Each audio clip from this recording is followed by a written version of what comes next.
Kata niyo ko, bila man kanila.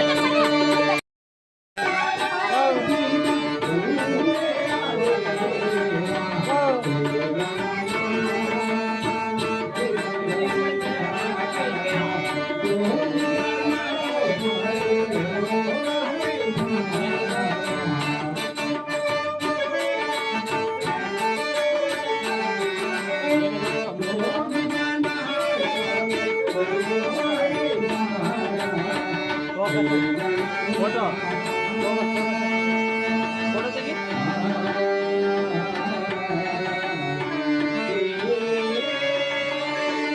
आता है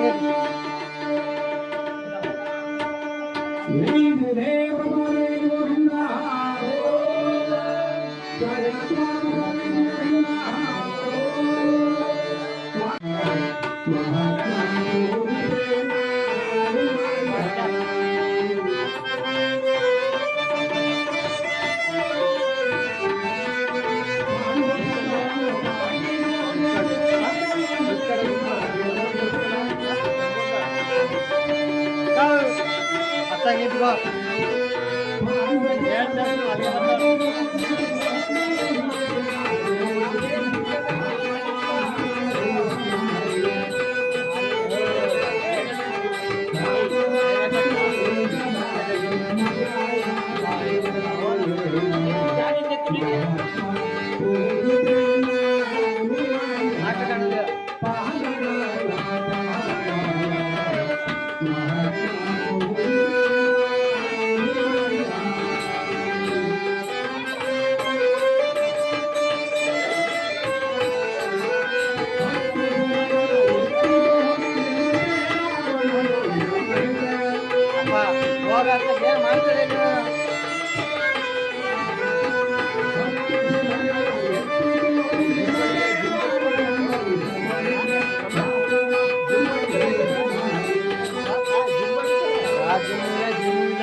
ಮಹಾಜ್ಞಾನಿಗಳು ಹೇಳಿದ್ದಾರೆ.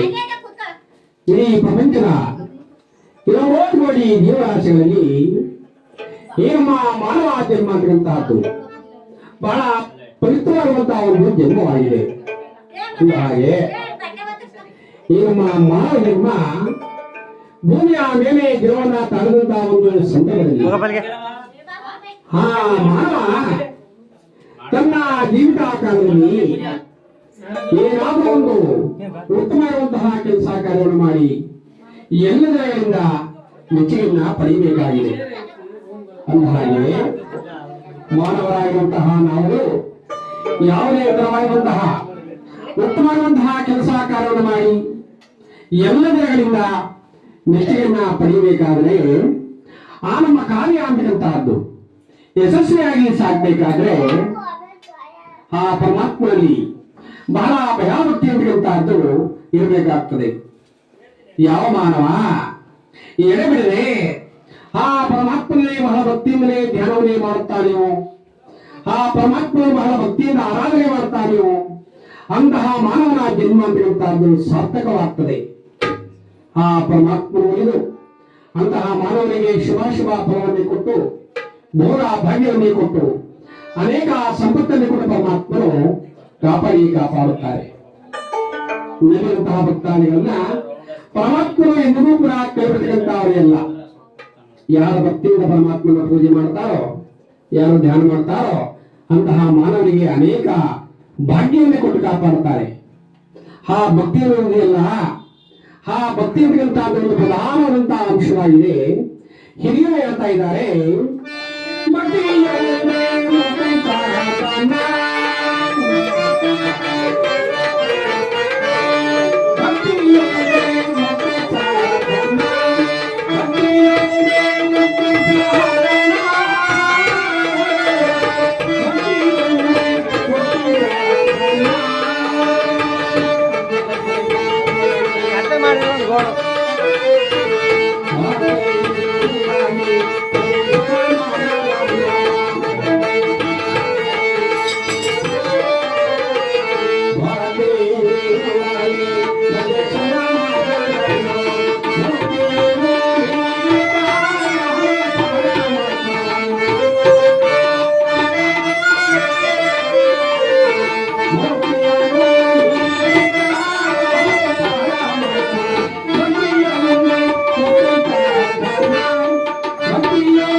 ಭಕ್ತಿಯೊಂದೇ ಮುಕ್ತಿ ಸಾಧನ.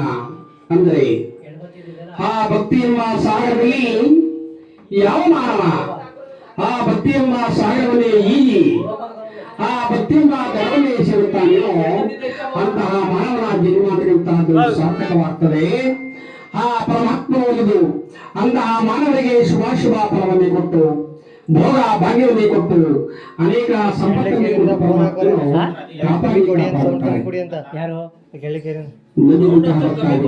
ಫೋನ್ ಮಾಡ್ಬಿಟ್ಟು ಬೈತಾ ಕುಂತವ್ರೆ, ಏನ ಊರಾಗ ಹಾಕ ಕುಂತವ್ರೆಲ್ಲ ಆಪ್ ಮಾಡಿಸ್ಬೇಕಂತ. ಸರಿ ಆಯ್ತು. ಯಾರು ಪರಮಾತ್ಮನ ಭಕ್ತಿಯಿಂದ ಧ್ಯಾನವನ್ನು ಮಾಡ್ತಾರೆಯೋ, ಯಾವ ಪರಮಾತ್ಮನ ಭಕ್ತಿಯಿಂದ ಆರಾಧನೆ ಮಾಡ್ತಾರೆ ಅಂತ ಮಾನವರಿಗೆ ಅನೇಕ ಭೋಗ ಭಾಗ್ಯವನ್ನು ಕೊಟ್ಟು ಕಾಪಾಡುತ್ತಾರೆ. ಯಾರು ಬೈತಾರಂತೆ, ಯಾರು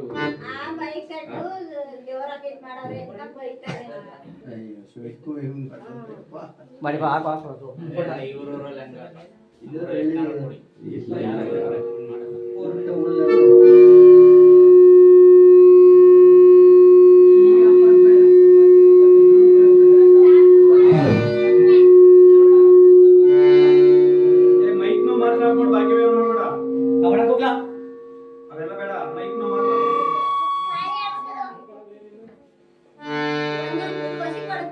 ಹಲೋ ಹಲೋ ಬಿಡಪ್ಪ ಇಲ್ಲಿ. ಹಲೋ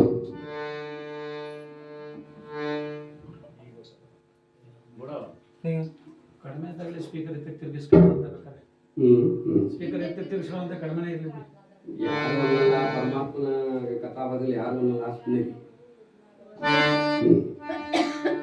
ಯಾವ ಪರಮಾತ್ಮ ಭಗವಾನ್ ಶಿವ ಪರಮಾತ್ಮನ ಬಹಳ ಭಕ್ತಿಯಿಂದಲೇ ಧ್ಯಾನವೇ ಮಾಡ್ತಾರೋ, ಭಕ್ತಿಯಿಂದ ಆರಾಧನೆ ಮಾಡ್ತಾರೋ ಅಂತಹ ಮಾನವರಿಗೆ ಅನೇಕ ಭೋಗ ಭಾಗ್ಯವನ್ನು ಕೊಟ್ಟು ಕಾಪಾಡುತ್ತಾರೆ. ಆದ್ದರಿಂದ ಆ ಪರಮಾತ್ಮ ಎಷ್ಟೇ ಕಷ್ಟವನ್ನು ಕೊಟ್ಟರೂ ಕೂಡ ಪರಮಾತ್ಮ ಕೊಟ್ಟಂತಹ ಕಷ್ಟವನ್ನು ಸಹಿಸಿಕೊಂಡು ಕೊನೆಗೆ ಆ ಪರಮಾತ್ಮನೇ ಬಹಳ ಭಕ್ತಿಯಿಂದಲೇ ಧ್ಯಾನವನ್ನೇ ಮಾಡಿ ಕೊನೆಗೆ ಆ ಪರಮಾತ್ಮನಿಂದ ಬಹಳ ಮುಕ್ತಿಯನ್ನ ಪಡೆದಂತಹ ಈ ದಿವಸದ ಒಂದು ಕಥಾಭಾಗ ರಾಜ ವಿಕ್ರಮ ಅಥವಾ ಶ್ರೀ ಪ್ರಭಾವ ಎಂಬ ಕಥಾಭಾಗವನ್ನು ನಿಮ್ಮಗಳ ಎಲ್ಲರ ಮುಂದೆ ಈ ದಿವಸ ಪದಂ ಮಾಡ್ಕೊಳ್ಳೋ ಅವಕಾಶ ನಮಗೆ ಬರ್ತಾ ಇದೆ. ಅಂದ ಹಾಗೆ ಇದೇ ನಮ್ಮ ಮಾಡರಾಳಿ ಗ್ರಾಮದ ಎಲ್ಲ ಸಾಮಾನ್ಯರೇ, ಎಲ್ಲ ಸಹೋದರ ಸಹೋದರಿಯವರೇ ಹಾಗೂ ತಾಯಂದಿರಗಳೇ, ಈ ದಿವಸ ಈ ಕಾರ್ತೀಕ ಮಾಸದ ಶುಭ ಸೋಮವಾರದ ದಿವಸದಲ್ಲಿ ಇದೇ ನಮ್ಮ ಮಾಡರಾಳಿ ಗ್ರಾಮದಲ್ಲಿ ಸಹವಾಸವಾಗಿರ್ತಕ್ಕಂತಹ ನಮ್ಮ ಆತ್ಮೀಯರು, ನಮ್ಮ ಹಿತೈಷಿಗಳು, ನಮ್ಮ ಬಂಧುಗಳು ಆಗಿರ್ತಕ್ಕಂತಹ ಶ್ರೀಮಾನ್ ರಾಜಾಚಾರ್ಯವರು, ಅವರ ಧನಪತ್ನಿಯವರು, ತಾಯಿಯವರು ಮಂಜುಳಾರವರು ಹಾಗೂ ಅವರೆಲ್ಲ ಗಂಡು ಮಕ್ಕಳು, ಅವರ ಹೆಣ್ಣು ಮಕ್ಕಳು ಮತ್ತೆ ಅವರ ಅಳಿಯಂದರು, ಅವರ ಎಲ್ಲ ಕುಟುಂಬ ವರ್ಗದವರು ಈ ದಿವಸ ಪರಮಾತ್ಮ ಭಗವಾನ್ ಶ್ರೀ ಮಹಾದೇವರನ್ನ ಅವರ ಗೃಹದಲ್ಲಿ ಭಕ್ತಿಯಿಂದ ಈಗಾಗಲೇ ಪ್ರತಿಷ್ಠಾಪನೆ ಮಾಡಿದ್ದಾರೆ. ಪರಮಾತ್ಮ ಭಗವಾನ್ ಶ್ರೀ ಮಹಾದೇವರು ಈ ನಮ್ಮ ರಾಜಪ್ಪನವರ ಮನೆಯಲ್ಲಿ ಬಹಳ ವಿಜೃಂಭಣೆಯಿಂದ ಪ್ರತಿಷ್ಠಾಪನೆಗೊಂಡಿದ್ದಾರೆ. ಈ ಒಂದು ಶುಭ ಸಂದರ್ಭದಲ್ಲಿ ಇವರೆಲ್ಲರೂ ಕೂಡ ಈ ದಿವಸ ಅವರ ಗೃಹದಲ್ಲಿ ಪರಮಾತ್ಮ ಭಗವಾನ್ ಶ್ರೀ ಮಹಾದೇವರನ್ನ ಬಹಳ ಭಕ್ತಿಯಿಂದ ಪೂಜೆ ಮಾಡ್ತಾ ಇದ್ದಾರೆ, ಭಕ್ತಿಯಿಂದ ಪರಮಾತ್ಮನನ್ನು ಧ್ಯಾನ ಮಾಡ್ತಾ ಇದ್ದಾರೆ. ಈ ಒಂದು ಶುಭ ಸಂದರ್ಭದಲ್ಲಿ ಆ ಪರಮಾತ್ಮ ಭಗವಾನ್ ಶ್ರೀ ಮಹಾದೇವರ ಕಥಾ ಭಾಗವನ್ನು ಕೂಡ ಪ್ರತಿ ವರ್ಷದಂತೆ ಈ ವರ್ಷವೂ ಕೂಡ ಅವರ ಗೃಹದಲ್ಲಿ ಪರಮಾತ್ಮನ ಕಥಾ ಭಾಗವನ್ನ ಭಕ್ತಿಯಿಂದ ಧ್ಯಾನ ಮಾಡ್ತಾ ಬರ್ತಾ ಇದ್ದಾರೆ. ಅಂದ ಮಾತ್ರದಲ್ಲಿ ಆ ಪರಮಾತ್ಮ ಭಗವಾನ್ ಶ್ರೀ ಮಹಾದೇವರು ಈ ನಮ್ಮ ರಾಜಪ್ಪನವರಿಗೆ ಹಾಗೂ ಅವರ ಧರ್ಮಪತ್ನಿಗೆ, ಅವರ ಎಲ್ಲ ಗಂಡು ಮಕ್ಕಳಿಗೆ, ಹೆಣ್ಣು ಮಕ್ಕಳಿಗೆ, ಅವರ ಅಳಿಯಂದರಿಗೆ, ಅವರ ಕುಟುಂಬ ವರ್ಗದವರಿಗೆ ಅನೇಕ ಭೋಗ ಭಾಗ್ಯವನ್ನು ಕೊಟ್ಟು ಕಾಪಾಡಲಿ, ಸಕಲ ಸಂಪತ್ತನ್ನು ಕೊಟ್ಟು ಕಾಪಾಡಲಿ, ಶುಭಾಶುಭ ಫಲವನ್ನು ಕೊಟ್ಟು ಕಾಪಾಡಲಿ, ಅಷ್ಟ ಐಶ್ವರ್ಯ ಅನೇಕ ಸಂಪತ್ತನ್ನು ಕೊಟ್ಟು ಕಾಪಾಡಲಿ. ಆ ಪರಮಾತ್ಮ ಶ್ರೀ ಮಹಾದೇವರ ಕೃಪೆ ಇವರ ಮೇಲೆ ಯಾವಾಗಲೂ ಕೂಡ ಇದ್ದು ಪರಮಾತ್ಮ ಇವರ ಎಲ್ಲ ಕೆಲಸ ಕಾರ್ಯಗಳನ್ನ ಬಹಳ ಸುಲಭವಾಗಿ ಜಗಿಸಿಕೊಳ್ಳುವುದಾಗಿ ಪರಮಾತ್ಮ ಶ್ರೀ ಮಹಾದೇವರನ್ನ ಬೇಡಿಕೊಳ್ಳುತ್ತಾ ಇನ್ನು ಮುಂದೆ ನಾವು ಪರಮಾತ್ಮ ಶ್ರೀ ಮಹಾದೇವರ ಕಥಾಭಾಗವನ್ನ ಪ್ರಾರಂಭ ಮಾಡ್ತಾ ಇದ್ದೇವೆ. ಅದು ಅಲ್ಲದೆ ಇಲ್ಲಿ ಸೇರಿರುವಂತ ಎಲ್ಲ ಮಹನೀಯರೇ, ಎಲ್ಲ ಸಹೋದರ ಸಹೋದರಿಯರೇ ಹಾಗೂ ತಾಯಿಂದರೇ, ನೀವೆಲ್ಲರೂ ಕೂಡ ಈ ದಿವಸ ಪರಮಾತ್ಮನ ಒಂದು ಸನ್ನಿಧಿಗೆ ಆಗಮಿಸಿದ್ದೀರಿ. ಇವತ್ತೊಂದು ದಿನ ಈ ನಮ್ಮ ರಾಜಪ್ಪನವರ ಮನೆಯನ್ನಲ್ಲ, ಇವತ್ತು ಆ ಪರಮಾತ್ಮನ ಸನ್ನಿಧಿ. ಯಾಕೆಂದ್ರೆ ಪರಮಾತ್ಮ ಭಗವಾನ್ ಶ್ರೀ ಮಹಾದೇವರು ಈಗಾಗಲೇ ಅವರ ಮನೆಯಲ್ಲಿ ಬಂದು ಕುಳಿತುಕೊಂಡಿದ್ದಾರೆ. ಪರಮಾತ್ಮ ಬಹಳ ವಿಜೃಂಭಣೆಯಿಂದ ಪ್ರತಿಷ್ಠಾಪನೆಗೊಂಡಿದ್ದಾರೆ.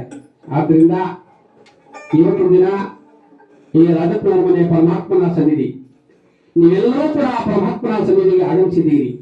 ಅಂದ ಮಾತ್ರದಲ್ಲಿ ಆ ಪರಮಾತ್ಮ ಭಗವಾನ್ ಶ್ರೀ ಮಹಾದೇವರು ನಿಮ್ಮಗಳೆಲ್ಲರೂ ಕೂಡ ಅನೇಕ ಆಯುರಾರೋಗ್ಯ ಐಶ್ವರ್ಯ ಕೊಟ್ಟು ಕಾಪಾಡಲಿ, ಶುಭಾಶುಭ ಫಲವನ್ನು ಕೊಟ್ಟು ಕಾಪಾಡಲಿ, ಭೋಗ ಭಾಗ್ಯವನ್ನು ಕೊಟ್ಟು ಕಾಪಾಡಲಿ. ಪರಮಾತ್ಮ ಶ್ರೀ ಮಹಾದೇವರು ನಿಮ್ಮೆಲ್ಲರೂ ಕೂಡ ಒಳ್ಳೆಯದನ್ನೇ ಮಾಡಲಿ ಎಂಬುದಾಗಿ ಬೇಡಿಕೊಳ್ಳುತ್ತಾ ಪರಮಾತ್ಮ ಶ್ರೀ ಮಹಾದೇವರ ಕಥಾಭಾಗವನ್ನ ಇನ್ನು ಮುಂದೆ ನಾವು ಪ್ರಾರಂಭ ಮಾಡ್ತಾ ಇದ್ದೇವೆ.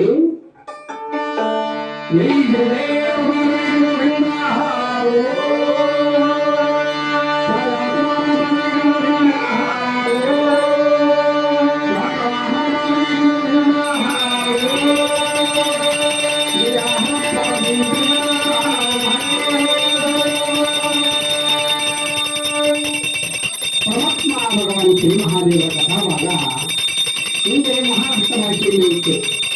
ಮಹಾರಾಷ್ಟ್ರ ಭಾಷೆಯಿಂದ ನಮ್ಮ ಕನ್ನಡ ಭಾಷೆಗೆ ಕನ್ನಡ ಮಾಡುವಂತಹ ಕವಿಯರು ಲಕ್ಷ್ಮೀಶ್ ಕವಿ ಚಿನ್ಮಯದಾಸರವರು. ಆ ಚಿನ್ಮಯದಾಸರವರು ಪರಮಾತ್ಮ ಶ್ರೀ ಮಹಾದೇವರ ಕಥಾಭಾಗವನ್ನು ಬರೆಯುವಂತಹ ಸಂದರ್ಭದಲ್ಲಿ ಅನೇಕ ದೇವಾಲಯ ದೇವತೆಗಳ ಭಕ್ತಿಯಲ್ಲಿ ಧ್ಯಾನವನ್ನು ಮಾಡ್ತಾ ಇದ್ದಾರೆ. ಅದಕ್ಕೋಸ್ಕರವಾಗಿ ಹೇಳ್ತಾರೆ, ನಾವು ಯಾವುದೇ ಕೆಲಸ ಕಾರ್ಯ ಮಾಡಬೇಕಾದ್ರೆ ಪರಮಾತ್ಮನ ಕೃಪೆ ತೆಗೆದುಕೊಳ್ಳದೆ ಹೋದ್ರೆ ಯಾವ ಕಾರ್ಯ ಕೂಡ ಸುಲಭವಾಗಿ ಜರುಗುವುದಿಲ್ಲ. ಈ ನಮ್ಮ ಚಿನ್ಮಯದಾಸರು ಪರಮಾತ್ಮ ಶ್ರೀ ಮಹಾದೇವರ ಕಥಾಭಾಗವನ್ನು ಬರೆಯುವಂತಹ ಸಂದರ್ಭದಲ್ಲಿ ಅನೇಕ ದೇವತೆಗಳೇ ಭಕ್ತಿಯಲ್ಲಿ ಧ್ಯಾನ ಮಾಡ್ತಾ ಇದ್ದಾರೆ. ಧ್ಯಾನವನ್ನು ಮಾಡಿ ಪರಮಾತ್ಮನ ಕೀರ್ತಿಯನ್ನ ಈ ಭೂಲೋಕದಲ್ಲಿ ಈ ಕಲಿಯುಗದಲ್ಲಿ ಕೊಂಡಾಡುವಂತೆ ಏರ್ಪಾಡು ಮಾಡಿದ್ದಾರೆ. ಮೊದಲನೇ ಬಾರಿಗೆ ಪರಮಾತ್ಮ ಶ್ರೀರಾಮಚಂದ್ರ ಮೂರ್ತಿಯನ್ನು ಬಹಳ ಭಕ್ತಿಯಿಂದಲೇ ಧ್ಯಾನ ಮಾಡ್ತಾ ಇದ್ದಾರೆ.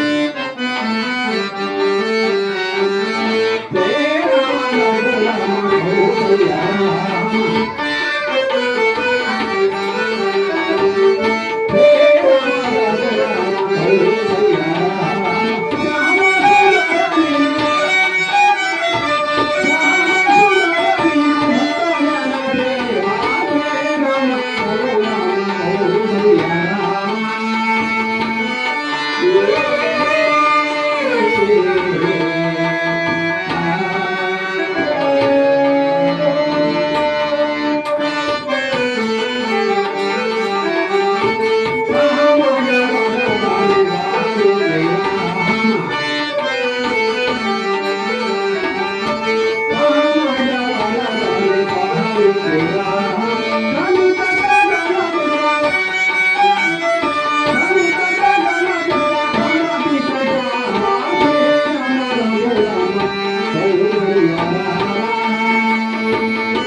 ಶ್ರೀರಾಮನಾಮ ದಶಂಕಬದ್ಧನ ದಳಿಜಾರಮಣ ಧರ್ಮ ಮಾರ್ಗ ಪಾರಾಯಣ ಪರಮಾತ್ಮ ಶ್ರೀರಾಮನಾಮ ಜನವನ್ನೇ ತಾಯಿ ತ್ರೇತಾಯುಗವನ್ನೇ ಉದ್ಧಾರ ಮಾಡುವಂತಹ ಮಹಾಮಹಿಮನೆಯು ಪರಮಾತ್ಮನೇ ಪರಮಾತ್ಮ ಶ್ರೀರಾಮನಾಮ ಪರಮಾತ್ಮ ಭಗವಾನ್ ಶ್ರೀಮಹಾದೇವರ ಕಥಾಭಾಗದಲ್ಲಿ ಯಾವುದೇ ಲೋಪ ದೋಷವೂ ಕೂಡ ಬಾರದೆ ಇರುವಂತಹ ಹಾಗೆ ನನ್ನನ್ನ ಕಾಪಾಡುತ್ತರಾಗಿ ಚಂದಿದಾಸರು ಪರಮಾತ್ಮ ಶ್ರೀರಾಮಚಂದ್ರ ಮೂರ್ತಿಗಳು ಬಹಳ ಭಕ್ತಿಯಿಂದ ಧ್ಯಾನ ಮಾಡ್ತಾ ಇದ್ದಾರೆ. ಹಾಗೆಯೇ ಮುಂದೆ ಆ ಮಹಾತಾಯಿ ಮಹಾಲಕ್ಷ್ಮೀ ದೇವಿಯನ್ನು ಕೂಡ ಬಹಳ ಭಕ್ತಿಯಿಂದಲೇ ಧ್ಯಾನ ಮಾಡ್ತಾ ಇದ್ದಾರೆ. ರಾಮಚಂದ್ರ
ಅಮ್ಮ ಮಹಾತಾಯಿ ಮಹಾಲಕ್ಷ್ಮೀ ದೇವಿ ಎಲ್ಲ ದೇವಾನುದೇವರಲ್ಲಿ ಹಕಸ್ಥಾನವನ್ನೇ ಪಡೆದುಕೊಂಡು ಎಲ್ಲ ಮಾನವರನ್ನು ಕೂಡ ಧನವಂತನನ್ನಾಗಿ ಧನಿಕನನ್ನಾಗಿ ಮಾಡತಕ್ಕಂತಹ ಮಹಾತಾಯಿ ನೀವು ಅಮ್ಮ ಮಹಾಲಕ್ಷ್ಮೀ ದೇವಿ ಪರಮಾತ್ಮ ಭಗವಾನ್ ಶ್ರೀ ಮಹಾದೇವರ ಕಥಾಭಾಗದಲ್ಲಿ ಯಾವುದೇ ಲೋಪ ದೋಷವೂ ಕೂಡ ಬಾರದಿರುವಂತಹ ಹಾಗೆ ನನ್ನನ್ನ ಕಾಪಾಡುತ್ತರಾಗಿ ಎಂಬರಾಯಿ ಚಂದಿದಾಸರು ಆ ಮಹಾತಾಯಿ ಮಹಾಲಕ್ಷ್ಮೀ ದೇವಿಯನ್ನು ಬಹಳ ಭಕ್ತಿಯಿಂದಲೇ ಧ್ಯಾನವನ್ನೇ ಮಾಡ್ತಾ ಇದ್ದಾರೆ. ಹಾಗೆಯೇ ಮುಂದೆ ಪರಮಾತ್ಮ ವಿಘ್ನೇಶ್ವರನನ್ನು ಬಹಳ ಭಕ್ತಿಯಿಂದಲೇ ಧ್ಯಾನ ಮಾಡ್ತಾ ಇದ್ದಾರೆ.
ಪರಮಾತ್ಮ ವಿಘ್ನೇಶ್ವರ ಎಲ್ಲ ದೇವಾನುದೇವತೆಗಳಲ್ಲಿ ಪ್ರಥಮ ಪೂಜೆಯನ್ನ ಸ್ವೀಕಾರ ಮಾಡತಕ್ಕಂತಹ ಮಹಾಮಹಿಮನು ಪರಮಾತ್ಮನೇ ಪರಮಾತ್ಮ ವಿಘ್ನೇಶ್ವರ ವಿನಾಯಕ ಗಜಾನನ ಏಕದಂತ ಎಂಬ ನಾಮಾನ್ವಿತವನ್ನೇ ಪಡೆದುಕೊಂಡು ಎಲ್ಲ ಮಾನವರ ವಿಘ್ನಗಳನ್ನು ಕೂಡ ನಾಶ ಮಾಡತಕ್ಕಂತಹ ಮಹಾಮಹಿಮದೇವರು ಪರಮಾತ್ಮನೇ ಪರಮಾತ್ಮ ವಿಘ್ನೇಶ್ವರ ಪರಮಾತ್ಮ ಶ್ರೀ ಮಹಾದೇವರ ಕಥಾಭಾಗದಲ್ಲಿ ಯಾವುದೇ ಲೋಪಾದೋಷವೂ ಕೂಡ ಬಾರದೆ ಇರುವಂತಹ ಹಾಗೆ ನನ್ನನ್ನ ಕಾಪಾಡುತ್ತರಾಗಿರುವ ಚಿನ್ಮಯದಾಸರವರು ಪರಮಾತ್ಮ ವಿಘ್ನೇಶ್ವರನನ್ನು ಬಹಳ ಭಕ್ತಿಯಿಂದಲೇ ಧ್ಯಾನವನ್ನೇ ಮಾಡ್ತಾ ಇದ್ದಾರೆ.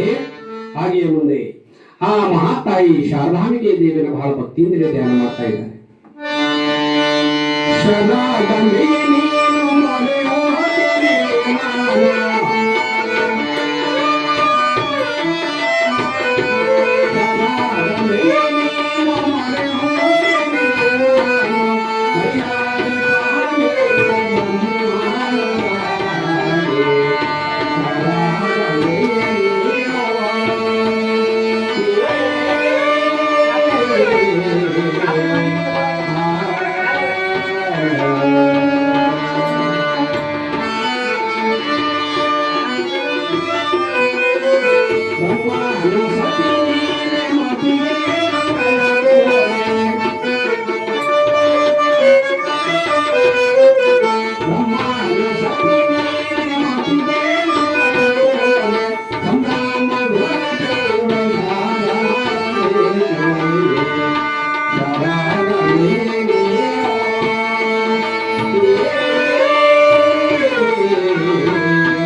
ಅಮ್ಮ ಮಹಾತಾಯಿ ಶಾರದಾಂಬಿಕೆ ದೇವಿ, ಅಮ್ಮ ಬ್ರಹ್ಮನಾಯಿ, ನಾವು ವೇದಗಳಲ್ಲಿ ಜೀವನವನ್ನೇ ತಾಳಿ, ನಾವು ವೇದಗಳು ಉದ್ಧಾರ ಮಾಡುವಂತಹ ಮಹಾತಾಯಿ ಎಲ್ಲ ಮಾನವರಿಗೆ ಅನೇಕ ರೀತಿಯ ಬುದ್ಧಿಯನ್ನು ಕಲ್ಪಿಸಿ ಕೊಡ್ತಕ್ಕಂತಹ ಮಹಾತಾಯಿಗಳು ಅಮ್ಮ ಶಾರದಾಂಬಿಕೆ ದೇವಿ.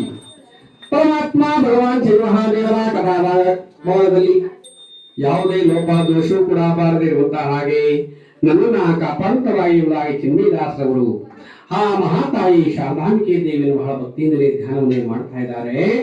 ಹಾಗೆ ಮುಂದೆ ತನ್ನ ಕುಲದೇವರಾಗಿರುವಂತಹ ಶ್ರೀ ವೆಂಕಟೇಶ್ವರ ಸ್ವಾಮಿಯನ್ನು ಬಹಳ ಭಕ್ತಿಯಿಂದಲೇ ಧ್ಯಾನವನ್ನು ಮಾಡ್ತಾ ಇದ್ದಾರೆ.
ವೆಂಕಟೇಶ್ವರ ಸ್ವಾಮಿ, ನೀವು ನನ್ನ ಕುಲದೇವರಪ್ಪ ಪರಮಾತ್ಮನೇ. ಪರಮಾತ್ಮ ಶ್ರೀ ಮಹಾದೇವರ ಕಥಾಭಾಗದಲ್ಲಿ ಯಾವುದೇ ಲೋಪ ದೋಷವೂ ಕೂಡ ಬಾರದೆ ಇರುವಂತಹ ಹಾಗೆ ನನ್ನನ್ನ ಕಾಪಾಡುತ್ತರಾಗಿರುವುದಾಗಿ ಚಿನ್ಮಯದಾಸರು ಪರಮಾತ್ಮ ವೆಂಕಟೇಶ್ವರ ಸ್ವಾಮಿಯನ್ನು ಬಹಳ ಭಕ್ತಿಯಿಂದಲೇ ಧ್ಯಾನವನ್ನೇ ಮಾಡ್ತಾ ಇದ್ದಾರೆ. ಅಂದ ಹಾಗೆ ಭಾವನಗರದ ಪಾಲಿ ಸ್ಮರಿಸಲು ಭಾವನಂತೆ ವರವ ಪಾಲಿಸಿ ಪಾವನೋತ್ತಮ ನಿನ್ನ ಸರಿ ವೆಂಕಟೇಶ. ನೋಡಿ, ಈ ಒಂದು ವಾಕ್ಯ ಬಹಳ ವಿಸ್ತಾರವಾಗಿದೆ. ಬಹಳ ಹಿಂದೆ ಒಂದಾನೊಂದು ಕಾಲದಲ್ಲಿ ಏನು ಭರತಭೂಮಿಯಲ್ಲಿ ಭಾವನಗರ ಅಂತಕ್ಕಂಥದ್ದು ಒಂದು ನಗರ ಇತ್ತಂತೆ. ಆ ಭಾವನಗರ ಇವತ್ತು ಕೂಡ ಇವೆ. ಆ ಭಾವನಗರ ಅಂತಕ್ಕಂಥದ್ದು ಇಂದೂ ಕೂಡ ಇದೆ. ಆ ನಗರದ ಮಾತ್ರ ನಾಮಾಂಕಿತ ಮಾತ್ರ ಬದಲಾವಣೆ ಅಷ್ಟೇ. ಭಾವನಗರ ಎಂಬುದಾಗಿ ಹೇಳಿದರೆ ಈಗ ಇರ್ತಕ್ಕಂತಹ ತಿರುಪತಿ ಕ್ಷೇತ್ರ. ಆ ತಿರುಪತಿ ಕ್ಷೇತ್ರದಲ್ಲಿ ನೆಲೆಸಿದ್ದಾರೆ ಪರಮಾತ್ಮ ವೆಂಕಟೇಶ್ವರ ಸ್ವಾಮಿ. ಎಲ್ಲ ಭಕ್ತಾದಿಗಳನ್ನು ಉದ್ಧಾರ ಮಾಡುತ್ತಾ ಎಲ್ಲ ಭಕ್ತಾದಿಗಳನ್ನು ರಕ್ಷಣೆ ಮಾಡ್ತಾ ಬರ್ತಾ ಇದ್ದಾರೆ ಪರಮಾತ್ಮ ವೆಂಕಟೇಶ್ವರ ಸ್ವಾಮಿ. ಹೀಗಿರುವಲ್ಲಿ ಬಹಳ ಹಿಂದೆ ಆ ತಿರುಪತಿ ಕ್ಷೇತ್ರದಲ್ಲಿ ಒಬ್ಬರು ಬಹಳ ಹೆಣ್ಣು ಮಗಳು ವಾಸವಾಗಿದ್ದಾಳೆ. ಆ ಹೆಣ್ಣು ಮಕ್ಕಳಿಗಾದರೂ ಕೂಡ ಅನೇಕ ವರ್ಷಗಳಿಗೂ ಕೂಡ ಮಕ್ಕಳಿಲ್ಲದೆ, ನನಗೆ ಮಕ್ಕಳಿಲ್ಲ ಮಕ್ಕಳಿಲ್ಲ ಮಕ್ಕಳಿಲ್ಲ ಎಂಬುದಾಗಿ ಆ ತಾಯಿ ಹೆಣ್ಣು ಮಗಳು ಬಹಳ ವೇದನೆ ಪಡ್ತಾ ಇದ್ದಾಳೆ. ಅಯ್ಯೋ ಪರಮಾತ್ಮ ವೆಂಕಟೇಶ್ವರ ಸ್ವಾಮಿ, ನನಗೆ ಅನೇಕ ವರ್ಷಗಳು ಕೂಡ ಮಕ್ಕಳಿಲ್ಲ ಪರಮಾತ್ಮನೇ, ನನಗೆ ಒಂದು ಮಗುವನ್ನು ಕೂಡ ಕೊಡಪ್ಪ ತಂದೆ ಎಂಬುದಾಗಿ ಅನೇಕ ಬಾರಿ ಆ ಪರಮಾತ್ಮ ವೆಂಕಟೇಶ್ವರ ಸ್ವಾಮಿಯನ್ನೇ ಮೊರೆ ಹೋಗಿದ್ದಾಳೆ. ಆದರೂ ಕೂಡ ಆ ಪರಮಾತ್ಮನ ಕರುಣೆ ಈ ತಾಯಿ ಮೇಲೆ ಬೀಳಲೇ ಇಲ್ಲ. ಅಯ್ಯೋ ಪರಮಾತ್ಮ ವೆಂಕಟೇಶ್ವರ ಸ್ವಾಮಿ, ನಾನು ಎಷ್ಟೋ ಬೇಡಿಕೊಂಡರೂ ಕೂಡ, ನಾನು ಎಷ್ಟೋ ಧ್ಯಾನ ಮಾಡಿದಾಗಿಯೂ ಕೂಡ ಪರಮಾತ್ಮನು ನನ್ನ ಮೇಲೆ ಕರುಣೆ ತೋರ್ತಾ ಇಲ್ಲವಲ್ಲ, ಏನ್ ಮಾಡಲಿ ಇರಲಿ ಎಂಬುದಾಗಿ ಆ ದಿವಸ ಈ ತಾಯಿ ಹೆಣ್ಣುಮಗಳು ತನ್ನ ಮನೆಯನ್ನ ಸ್ವಚ್ಛ ಮಾಡಿದ್ದಾಳೆ, ತನ್ನ ಮನೆಯನ್ನ ಮಡಿ ಮಾಡಿದ್ದಾಳೆ. ಆ ದಿವಸ ತನ್ನ ಮನೆಯಲ್ಲಿ ಪರಮಾತ್ಮ ವೆಂಕಟೇಶ್ವರ ಸ್ವಾಮಿಯ ಒಂದು ಪ್ರತಿಮೆಯನ್ನು ಕೂಡ ಇರಿಸಿ ಪರಮಾತ್ಮನಿಗೆ ಅಲಂಕಾರವನ್ನು ಕೂಡ ಮಾಡಿಸಿ ಆ ದಿವಸ ಅವಳ ಮನೆಯಲ್ಲಿ ಪರಮಾತ್ಮ ವೆಂಕಟೇಶ್ವರ ಸ್ವಾಮಿಯ ಬಹಳ ಭಕ್ತಿಯಿಂದ ಪೂಜೆ ಮಾಡ್ತಾ ಇದ್ದಾಳೆ, ಭಕ್ತಿಯಿಂದ ಧ್ಯಾನ ಮಾಡ್ತಾ ಇದ್ದಾಳೆ.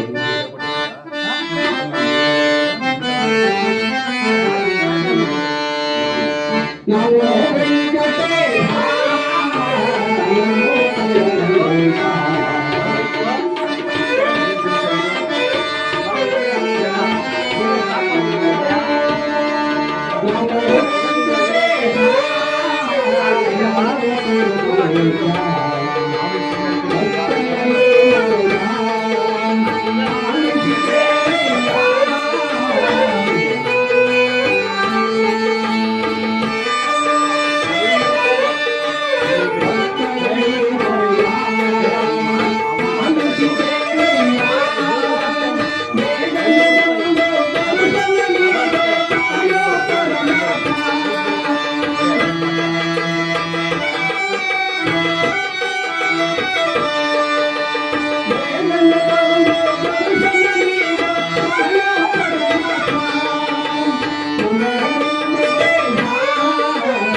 ಅಯ್ಯೋ ಪರಮಾತ್ಮ ವೆಂಕಟೇಶ್ವರ ಸ್ವಾಮಿ, ನನ್ನ ಮೇಲೆ ಕರುಣೆ ತೋರ್ಪ ಪರಮಾತ್ಮನೇ, ನನಗೆ ಒಂದು ಮಗುವನ್ನು ಕೂಡ ಕೊಡ್ತಾ ತಂದೆ ಎಂಬುದಾಗಿ ಆ ತಾಯಿ ಹೇಳಿದಳು.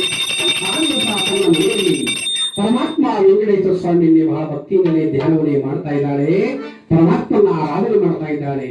ಏನ್ ಆಶ್ಚರ್ಯವಾಗ್ತಾ ಇದೆ, ಎಷ್ಟು ಧ್ಯಾನವನ್ನ ಮಾಡಿದರೂ ಕೂಡ, ಎಷ್ಟೋ ಪರಮಾತ್ಮನ ಧ್ಯಾನ ಮಾಡಿದರೂ ಕೂಡ ಪರಮಾತ್ಮ ವೆಂಕಟೇಶ್ವರ ಸ್ವಾಮಿ ಕರುಣೆ ಈ ತಾಯಿ ಮೇಲೆ ಬೀಳಲೇ ಇಲ್ಲ.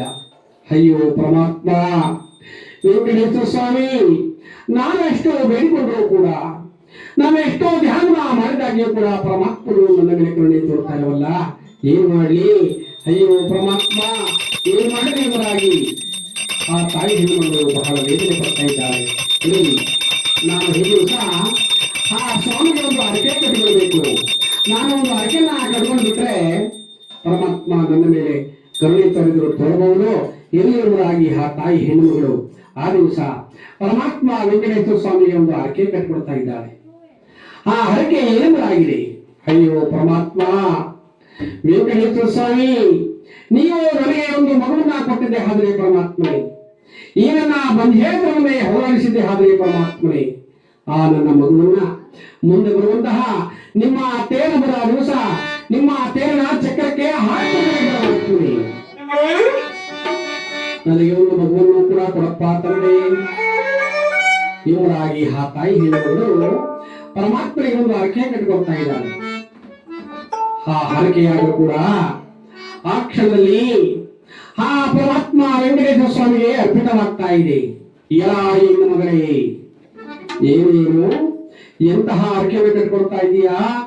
ನಾನು ನಿನಗೆ ಒಂದು ಮಗುವನ್ನ ಕೊಟ್ಟಿದ್ದೆ ಆದ್ರೆ ಆ ನಿನ್ನ ಮಗುವನ್ನ ಮುಂದೆ ಬರುವಂತಹ ನನ್ನ ತೇರು ದಿವಸ ನನ್ನ ತೇರಿನ ಚಕ್ರಕ್ಕೆ ಹಾಕ್ಬಿಟ್ಟಿಯಾ ಹೆಣ್ಣು ಮಗಳೇ? ಹಾಗೆ ಆಗಲಿ ಹೆಣ್ಣು ಮಗಳೇ, ಹಾಗೆ ಆಗಲಿ. ಈಗಲೀಗ ನಿನ್ನನ್ನ ಪರೀಕ್ಷೆ ಮಾಡುವಂತ ಸಂದರ್ಭ ಬರ್ತಾ ಇದೆ. ಇದರಲ್ಲಿ ಎಂಬುದಾಗಿ ಪರಮಾತ್ಮ ವೆಂಕಟೇಶ್ವರ ಸ್ವಾಮಿ ಆ ಕ್ಷಣದಲ್ಲಿ ಆ ಹೆಣ್ಣುಗಳ ಮೇಲೆ ಸ್ವಲ್ಪ ಕರುಣೆ ತೋರ್ತಾ ಇದ್ದಾರೆ. ಕರುಣೆ ತೋರಿದ ಕ್ಷಣದಲ್ಲಿಯೇ ಹಲವಾರು ದಿನಗಳು ಕಳೆದ ಮೇಲೆ ಆ ಪರಮಾತ್ಮ ಕೃಪೆಯಿಂದ ಈ ತಾಯಿ ಹೆಣ್ಣುಮಗಳು ಗರ್ಭವತಿ ಆಗ್ತಾ ಇದ್ದಾರೆ. ಗರ್ಭವತಿಯಾಗಿದ್ದಾರೆ. ದಿನೇ ದಿನೇ ದಿನೇ ದಿನೇ ಕಳೀತಾ ಬರ್ತಾ ಇದ್ದಾವೆ. ಅನೇಕ ತಿಂಗಳು ಕೂಡ ಕಳೀತಾ ಬರ್ತಾ ಇದ್ದಾವೆ. ಆದರೆ ಏನು ಆಶ್ಚರ್ಯ, ನವಮಾಸೋತ್ಮಿ ದಶತಾರಿಯ ಸುಯೋಗ 9 ತಿಂಗಳು ಕೂಡ ಕಳೀತಾ ಬರ್ತಾ ಇದ್ದಾವೆ. 9 ತಿಂಗಳು ಕಳೆದ ಮೇಲೆ ಈ ತಾಯಿ ಹೆಣ್ಣುಮಗಳು ಆ ತನ್ನ ಗರ್ಭದಲ್ಲಿ ಪರಮಾತ್ಮ ವೆಂಕಟೇಶ್ವರ ಸ್ವಾಮಿಯ ಕೃಪೆಯಿಂದ ಒಂದು ಗಂಡು ಮಗುವನ್ನ ಹರಿದಿದ್ದಾರೆ. ಒಂದು ಗಂಡು ಮಗುವಿಗೆ ದೇವರಿದ್ದಾರೆ. ಅಯ್ಯೋ ಪರಮಾತ್ಮ ವೆಂಕಟೇಶ್ವರ ಸ್ವಾಮಿ, ನನಗೊಂದು ಗಂಡು ಮಗುವ ಕೊಟ್ಟಿಯಾದಂತೆ ಪರಮಾತ್ಮ, ನನಗೆ ಒಂದು ಗಂಡು ಮಗುವ ಕೊಟ್ಟಿಯಾದಂತೆ ಪರಮಾತ್ಮ. ಇದೋ ನಿಮಗೆ ಸಹಸ್ರಾರು ನವಮವರಾಗಿ ಪರಮಾತ್ಮನೇ ಧ್ಯಾನ ಮಾಡಿದ್ದಾಳೆ, ಪರಮಾತ್ಮನ ಆರಾಧನೆ ಮಾಡಿದ್ದಾಳೆ. ಈ ಪ್ರಕಾರವಾಗಿ ಆತನ ಮಗುವನ್ನ ಬಹಳ ಮುದ್ದಾಗಿ ಸಾಕ್ತಾ ಇದ್ದಾಳೆ. ಆ ಕಂದನಾದರೂ ಕೂಡ ದಿನೇ ದಿನೇ ಬೆಳೀತಾ ದೊಡ್ಡವನಾಗ್ತಾ ಇದ್ದಾನೆ. ಆ ಕಂದ ಬಹಳ ಉತ್ತಮವಾಗಿ ಬೆಳೀತಾ ಇದ್ದಾನೆ. ಅಲ್ಲಿಗೆ ಆ ಮಗುವಿಗೆ ಒಂದು ವರ್ಷವಾಗ್ತಾ ಬರ್ತಾ ಇದೆ. 1 ವರ್ಷ ಕಳೆದ ಮೇಲೆ ಆ ತಿರುಪತಿ ಕ್ಷೇತ್ರದಲ್ಲಿ ಪರಮಾತ್ಮನ ಒಂದು ಹಬ್ಬ ಬರ್ತಾ ಇದೆ. ನಾವೆಲ್ಲೂ ಕೂಡ ಮಾಡ್ತೇವಲ್ಲ ತೇರುಪತ್ತು ಅಂತೇಳಿ ತೇರನ ಬರ್ತಾ ಇದೆ. ಆ ದಿವಸ ಇಡೀ ತಿರುಪತಿ ಕ್ಷೇತ್ರದ ಎಲ್ಲ ಜನಗಳು ಕೂಡ ಸ್ವಾಮಿಯ ಹಬ್ಬವನ್ನ ಸಡಗರದಿಂದ ಸಂಭ್ರಮದಿಂದ ಆಚರಣೆ ಮಾಡ್ತಾ ಇದ್ದಾರೆ. ಈ ತಾಯಿ ಕೂಡ ಆ ದಿವಸ ಸ್ವಾಮಿಯ ಹಬ್ಬವನ್ನು ಆಚರಣೆ ಮಾಡ್ತಾ ಇದ್ದಾರೆ. ಈ ಹೆಣ್ಣುಮಗಳಿಗೂ ಹಾಗೆ ಬರ್ತಾ ಇದೆ. ಪರಮಾತ್ಮ, ನಾನು ಈ ದಿವಸ ಸ್ವಾಮಿಯ ಹಕ್ಕಿನ ತೀರಿಸಬೇಕಲ್ಲ, ನನ್ನ ಮಗುವನ್ನ ಸ್ವಾಮಿಯ ತೇರಿನ ಚಕ್ರಕ್ಕೆ ಹಾಕ್ಬೇಕಲ್ಲ ಎಂಬುದಕ್ಕೆ ಬಹಳ ವೇದನೆ ಬರ್ತಾ ಇದ್ದಾಳೆ. ಏನಾದರೂ ಆಗಿರಲಿ, ಪರಮಾತ್ಮ ನನ್ನ ಮೇಲೆ ಕರುಣೆ ತರೋದಲ್ಲ, ಅಷ್ಟೇ ಸಾಕು, ನನ್ನ ಕಂದ ಓದಕ್ಕೂ ಚಿಂತೆ ಇಲ್ಲ ಎಂಬುದಾಗಿ ತೀರ್ಮಾನಕ್ಕೆ ಬರ್ತಾ ಇದ್ದಾಳೆ. ಆ ದಿವಸ ತನ್ನ ಮಗುವಿಗೆ ಹೊಸ ವಸ್ತ್ರವನ್ನು ಉಡಿಸಿದ್ದಾಳೆ. ಬಗೆ ಬಗೆಯ ತಿಂಡಿ ತಿನಿಸುಗಳನ್ನು ಬಡಿಸಿದ್ದಾಳೆ. ಕಂದ ತೆಗೆದುಕೊಂಡು ಮಾಡಪ್ಪ, ಕಂದ ತೆಗೆದುಕೊಳ್ಳುವುದಮ್ಮಪ್ಪ ಎಂಬುದಾಗಿ ಉಡಿಸಿದ್ದಾಳೆ. ಆ ಕ್ಷಣದಲ್ಲಿ ಪರಮಾತ್ಮ ವೆಂಕಟೇಶ್ವರ ಸ್ವಾಮಿಯ ರಥೋತ್ಸವ ಆ ತಿರುಪತಿ ನಗರದ ಕೇರಿ ಬಿದ್ದಿದ್ದು ಮುಂದೆ ಬರ್ತಾ ಇದೆ. ಬರ್ತಾ ರಥೋತ್ಸವ ಆ ಹೆಣ್ಣು ಮಗಳ ಮನೆ ಮುಂದೆ ಬರ್ತಾ ಇದೆ. ಆ ಹೆಣ್ಣು ಮಗಳು ಆ ಕಡೆ ನೋಡ್ತಾ ಇದ್ದಾಳೆ. ಸ್ವಾಮಿಯ ರಥೋತ್ಸವ ಬರ್ತಾ ಇದೆ. ಅಯ್ಯೋ, ಸ್ವಾಮಿಯ ರಥೋತ್ಸವ ಕಾರ್ಯಗಳಲ್ಲ, ಸ್ವಾಮಿಯ ರಥೋತ್ಸವ ಕಾರ್ಯಗಳಲ್ಲ, ನಾನು ಸ್ವಾಮಿಯ ಹರಕೆಯನ್ನ ತೀರಿಸಲೇಬೇಕಲ್ಲ ಎಂಬುದಾಗಿ ಓಡಿ ಬಂದು ಆ ತಾಯಿ ಹೆಣ್ಣುಮಗಳು ತನ್ನ ಮಗುವನ್ನ ಪರಮಾತ್ಮ ವೆಂಕಟೇಶ್ವರ ಸ್ವಾಮಿಯ ತೇರಿನ ಚಕ್ರಕ್ಕೆ ಹಾಕಿದ್ದಾಳೆ. ಅಯ್ಯೋ ಪರಮಾತ್ಮ ವೆಂಕಟೇಶ್ವರ ಸ್ವಾಮಿ, ನೀವು ಕೊಟ್ಟಂತಹ ಕನ್ನಡನೇ ತೆಗೆದುಕೊಂಡು ಪರಮಾತ್ಮೆ, ನೀವು ಕೊಟ್ಟಂತಹ ಕನ್ನಡನ್ನ ನೀವೇ ತೆಗೆದುಕೊಂಡು ಪರಮಾತ್ಮೆ. ಇಂದಿಗೆ ನನ್ನ ಕನ್ನಡವನ್ನು ತಿಳಿದ ಪರಮಾತ್ಮ, ಇಂದಿಗೆ ನನ್ನ ಕನ್ನಡವನ್ನು ತಿಳಿದ ಪರಮಾತ್ಮ ಎಂಬುದಾಗಿ ತನ್ನ ಮಗುವನ್ನ ಸ್ವಾಮಿಯ ಅರ್ಕೆಯನ್ನ ಚಕ್ರಕ್ಕೆ ಹಾಕುತ್ತಿದ್ದಾರೆ. ಸ್ವಾಮಿಯ ಅರ್ಕೆಯನ್ನ ಸಮರ್ಪಣೆ ಮಾಡಿದ್ದಾರೆ. ಹೀಗೆ ಸ್ವಾಮಿಯ ಹರಕೆಯನ್ನು ಸಲ್ಲಿಸಿ ಈ ಕಡೆ ಮಗಳು ತನ್ನ ಮನೆಗೆ ಬರ್ತಾ ಇದ್ದಾಳೆ. ತನ್ನ ಮನೆಗೆ ಬಂದಿದ್ದಾಳೆ. ಆದರೂ ಕೂಡ ಇವಳ ಮನಸ್ಸು ತಡೆಯಲೇ ಇಲ್ಲ. ಅಯ್ಯೋ ಪರಮಾತ್ಮ, ಇದ್ದಂತ ಒಬ್ಬ ಮಗನನ್ನು ಕೂಡ ಕಳೆದುಕೊಳ್ಳುವಂತೆ ಏರ್ಪಾಡು ಮಾಡಿದ್ರಲ್ಲ, ಕೊಟ್ಟವರು ಅವರೇ, ತೆಗೆದುಕೊಳ್ಳೋರು ಅವರೇ. ಅಯ್ಯೋ, ಅಲ್ಲಿ ನನ್ನ ಮಗನೇನಾಗಿರೋ ಕಣ್ಣಲ್ಲ, ಆತನ ಅವಶೇಷಗಳನ್ನು ತೆಗೆದುಕೊಂಡು ಹೋಗಿ ಅವನನ್ನ ಸಂಸ್ಕಾರವನ್ನೇ ಮಾಡಲೇಬೇಕಲ್ಲ, ನಾನು ಅವನಿಗೆ ಮುಕ್ತಿ ಸಿಗಬೇಕಲ್ಲ ಎಂಬುದಾಗಿ ಈ ಹೆಣ್ಣು ಮಗಳು ಮತ್ತೆ ಬಂದು ನೋಡ್ತಾ ಇದ್ದಾಳೆ. ತನ್ನ ಮಗುವನ್ನ ಮತ್ತೆ ಬಂದು ನೋಡ್ತಾ ಇದ್ದಾಳೆ. ಮತ್ತೆ ಬಂದು ನೋಡಿದ ಕ್ಷಣದಲ್ಲಿ ಏನ್ ಆಶ್ಚರ್ಯವಾಗ್ತಾ ಇದೆ. ಆ ಮಗುವನ್ನ ಸ್ವಾಮಿಯ ದೇವನ ಚಕ್ರಕ್ಕೆ ಹಾಕಿದ ಕ್ಷಣದಲ್ಲಿಯೇ ಪರಮಾತ್ಮ ವೆಂಕಟೇಶ್ವರ ಸ್ವಾಮಿಯ ದೇವನ ಚಕ್ರವಾದ ಕೂಡ ಆ ಮಗುವನ್ನೇ ದಾಟಿ ಮುಂದೆ ಸಾಕ್ತಾ ಇದೆ. ಆ ಕನ್ನಡಿಗೆ ಒಂದು ಸ್ವಲ್ಪ ನೋಕುಳಾಂತರಂತೆ ಅಡ್ಡೆ ಹಾಕಲೇ ಇಲ್ಲ, ಗಾಯಾಂತರಂತ ಅಡ್ಡೆ ಹಾಕಲೇ ಇಲ್ಲ. ಆ ಮಗು ಯಾವ ರೀತಿಯಾಗಿ ಮಲಗಿತ್ತೋ ಅದೇ ಪ್ರಕಾರವಾಗಿ ಕಂದ ತಿರುಗಾಂತ ಹೋಗ್ತಾ ಇದೆ. ಮನೆಯನ್ನು ಬರ್ತಾ ಇದ್ದಾಳೆ ಹೆಣ್ಣುಗಳು. ತನ್ನ ಕಂದ ಬಹಳ ಉತ್ತಮವಾಗಿ ಮಲಗಿದ್ದಾನೆ. ಕಂದ ನಿನಗೆ ಏನು ಕೂಡ ಆಗಲೇ ಇಲ್ಲಿವೆ, ಕಂದ ನಿನಗೆ ಏನು ಕೂಡ ಆಗಲೇ ಎಂಬುದಾಗಿ ನೋಡಿಕೊಂಡು ಭಾಷೆ ತಂದುಕೊಳ್ತಾ ಇದ್ದಾಳೆ ತನ್ನ ಮಗುವನ್ನ. ಹೀಗೆ ಪರಮಾತ್ಮ ವೆಂಕಟೇಶ್ವರ ಸ್ವಾಮಿ ಆ ಹೆಣ್ಣು ಮಗಳ ಹತ್ತಿಗೆ ಮೆಚ್ಚಿ ಅವಳ ಕನ್ನಡನ್ನ ಮತ್ತೆ ಅವಳಿಗೆ ಕಾಣಿಸಿಕೊಟ್ಬಿಟ್ಟಿದ್ದಾರೆ. ಹೀಗೆ ನಾವು ಕೂಡ ಅಷ್ಟೇನೆ ಪರಮಾತ್ಮನ ಭಕ್ತಿಯಿಂದ ನಾವು ಪೂಜೆ ಮಾಡಿದ್ರೆ, ಪರಮಾತ್ಮನ ಭಕ್ತಿಯಿಂದ ನಾವು ಧ್ಯಾನ ಮಾಡಿದ್ರೆ, ಪರಮಾತ್ಮ ನಮಗೆ ಎಂತಹ ಘೋರವಾದ ಕಷ್ಟವನ್ನು ಕೂಡ ಪಾರು ಮಾಡ್ತಾರೆ. ಎಂತಹ ಬೆಟ್ಟದಗಾತರಂತಹ ಸಮಸ್ಯೆಗಳನ್ನು ಬಂದರೂ ಕೂಡ ಪರಮಾತ್ಮನು ದೂರ ಮಾಡ್ತಾರೆ. ಇದಕ್ಕೆ ಒಂದು ಹೆಣ್ಣು ಮಗಳ ಒಂದು ಸಣ್ಣ ಕಥೆ ಸಾಕ್ಷಿಯಾಗಿದೆ. ಆ ಮಗಳನ್ನು ಕೂಡ ರಕ್ಷಣೆ ಮಾಡುವಂತಹ ಮಹಾಮಹಿಮೆ ಪರಮಾತ್ಮನೇ. ಪರಮಾತ್ಮ ಶ್ರೀ ಮಹಾದೇವರ ಕಥಾಭಾಗದಲ್ಲಿ ಯಾವುದೇ ಲೋಪಾದೋಷ ಕೂಡ ಬಾರದಿರುವಂತಹ ಹಾಗೆ ನನ್ನನ್ನು ಕಾಪಾಡಿ ಎಂಬುದಾಗಿ ಚಿನ್ಮಯದಾಸರು ಆ ವೆಂಕಟೇಶ್ವರ ಸ್ವಾಮಿಯನ್ನು ಬಹಳ ಭಕ್ತಿಯಿಂದಲೇ ಧ್ಯಾನ ಮಾಡ್ತಾ ಇದ್ದಾರೆ. ಹಾಗೆ ಮುಂದೆ ತನ್ನ ಗುರುಗಳನ್ನೂ ಕೂಡ ಭಕ್ತಿಯಿಂದಲೇ ಧ್ಯಾನವನ್ನು ಮಾಡ್ತಾ ಇದ್ದಾರೆ. ಮಂಗಳ